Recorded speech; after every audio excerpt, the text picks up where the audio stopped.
Hello everyone, my name is Scorn the Ashwing, and you read the title right. I'm making a video about the problems with Wings of Fire ships. Now, I'll say it right now, there is no perfect ship, especially in Wings of Fire. Yep, that's right. Not this one, not this one, not even this one, and that one's my favorite. Now, Wings of Fire is all about ships, and the ships add extra flavor to an already amazing book series. The ships are a major part of the series, and they are amazing, with some of the sweetest moments in the series happening because of the ships. The romance is amazing. So, what's the problem? Well, I'm here to tell you all. Now, I know this may be a controversial video, but all I ask is that you guys keep an open mind. I'm not trying to say that the ships are bad, I'm just pointing out an issue with them that, if fixed, would have major repercussions for the entire series, both good and bad. The problem with Wings of Fire ships is simple. They're underdeveloped. Wings of Fire ships are not given enough time to properly develop, which causes them to seem rushed, and it makes it seem like the characters fall in love too quickly. I honestly agree with this criticism, as much as I hate to admit it.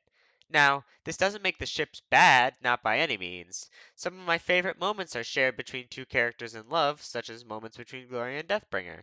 I love Glorybringer, but even I, the world's most passionate Glorybringer shipper, can admit that the ship is rushed. I mean, Glory thinks to herself that Deathbringer is cute, mid-assassination attempt.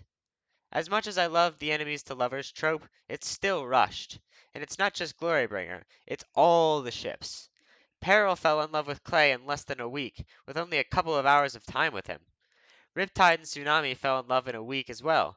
Then they split up, and they still had feelings towards each other after a year of time. If I were in that situation, I would have moved on by then. We already talked about the best ship in the whole series, but Starflight and Sunny is an interesting ship because they were together for a long time, but it's questionable, and Sunny doesn't see Starflight as a love interest. Starflight and Fatespeaker is a ship that is rushed far less than the other ships, but it doesn't receive nearly as much screen time. Page time? Whatever. It's a well-developed ship from the viewpoint of the timeline, but the reader hasn't spent much time with these characters. I could go on, but I'm not going to, because I believe I've already illustrated my point. The ships are rushed, and that makes them generate far more controversy and drama. Now you're probably wondering, how did I fix this issue in my own book? Well, I gave the main character and his love interest an entire book to begin to fall in love, and I gave them plenty of time and a gradual development. At the beginning of every chapter, there's a scene where they show affection towards one another before the main character goes on his missions, and they start things off normally, and they gradually begin to show higher levels of affection towards each other. That's how I would fix the other ships.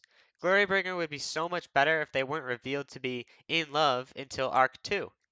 They could show small amounts of affection to each other at the beginning, then have the love increase as their relationship develops. I'm not an expert writer, and I will never claim to be as good as Tui T. Sutherland, but if there's one thing I can do especially well, it's the ships, at least in my opinion. I'll admit, the ships got way better in the second arc, but still, the Arc 1 ships especially have this problem, and the Arc 2 ships have this problem too, even though it's not as bad. My book only has one confirmed ship in the whole volume of the whole first volume, but I personally think it's a good one. That actually reminds me, the other problem with ships is that every book has a different character, and that makes it more difficult to fix this issue. The only real way to solve this problem is to make an entire arc revolve around one character, or make the romance be the main theme of this book.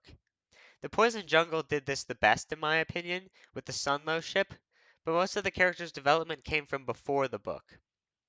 That's why, from an objective standpoint, Sunlow is the best ship. Now, I love Glorybringer more than I love Sunlow, but Sunlow is a close second. But yeah, that's how you can fix the problem. Far more relationship development would fix the controversy surrounding all the ships. That's about it though. Thanks for watching this video, and if it helped you understand why the ships are the way that they are, make sure to let me know down below. Also, if you decide to purchase my book, or if you already have, thank you. You guys mean the world to me. Goodbye.